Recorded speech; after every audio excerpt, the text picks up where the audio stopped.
Makanya taubat dan istighfar termasuk salah satu amalan yang membuat syaitan kesal. Kan digoda syaitan kan? Proses syaitan menggoda kita sebentar atau lama? Ya lama, sampai kita jatuh dalam dosa. Digoda sampai syaitan. Subhanallah, syaitan salah satu makhluk yang tidak pernah putus asa. Beda sama manusia sekarang. Sebentar aja berusaha sedikit putus asa, gagal, tidak berhasil.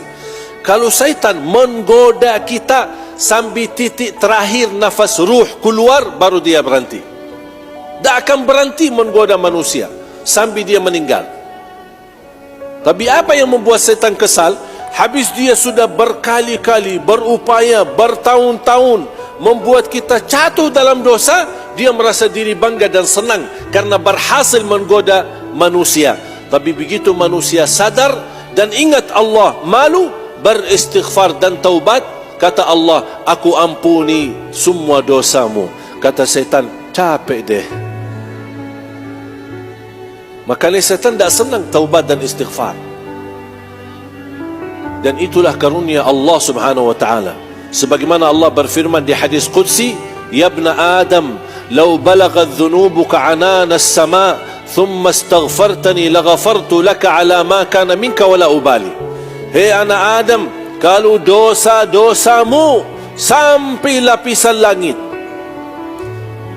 mohon maaf, kalau kumpulkan semua dosa manusia, belum tentu sampai ke lapisan langit. Apalagi dosa satu orang, tak mungkin bisa sampai. Tapi kata Allah, seandainya dosa seorang di antara kalian sampai ke lapisan langit, kemudian kamu beristighfar, taubat, memohon ampun kepada aku ampuni semuanya, dan aku tidak peduli berapa banyak dosamu. Itu kata Allah di hadis Qudsi. Betapa luas dan besar karunia ampunan Allah subhanahu wa ta'ala. Oleh kerana itu, menurut saya, orang yang tidak mohon ampun kepada Allah, dia sombong. Dosa, istighfar. Mohon maaf, ada yang suka bertanya, gimana kalau dosa lagi? Ya istighfar lagi. Terus ulangi lagi dosa, ulangi lagi istighfar. Dosa lagi, istighfar lagi. Selama anda tidak bosan beristighfar, Allah tidak bosan mengampuni dosamu. Wajar kita manusia mohon maaf dosa, besok dosa, lusa dosa, dosa lagi, dan tidak akan berhenti. Jangan anda berfikir ada satu saat nanti insya-Allah saya akan jadi hamba yang tidak berdosa. Jangan harap. Itu malaikah, makhluk yang Allah ciptakan tidak boleh berdosa. Siapa?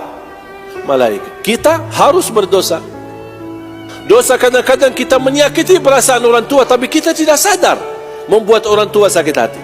Itu dosa, walaupun kita tidak sadar. Tertulis di buku amal kita dosa. Tapi kita istighfar, terus beristighfar, Allah ampuni dosa-dosa yang kita ingat maupun dosa-dosa yang kita lupakan. Makanya jangan berhenti beristighfar. Istighfar bukan hanya untuk dosa dan maksiat. Dalam ibadah pun kita tutupi dengan istighfar. Buat apa? Seandainya ada kekurangan dalam ibadah kami, ikhlas kami, khusyuk kami, ya Allah ampunilah. Makanya habis kita salat, bilang apa? Astaghfirullah. Ada orang bilang, kok istighfar? Memang kamu lagi dosa ya?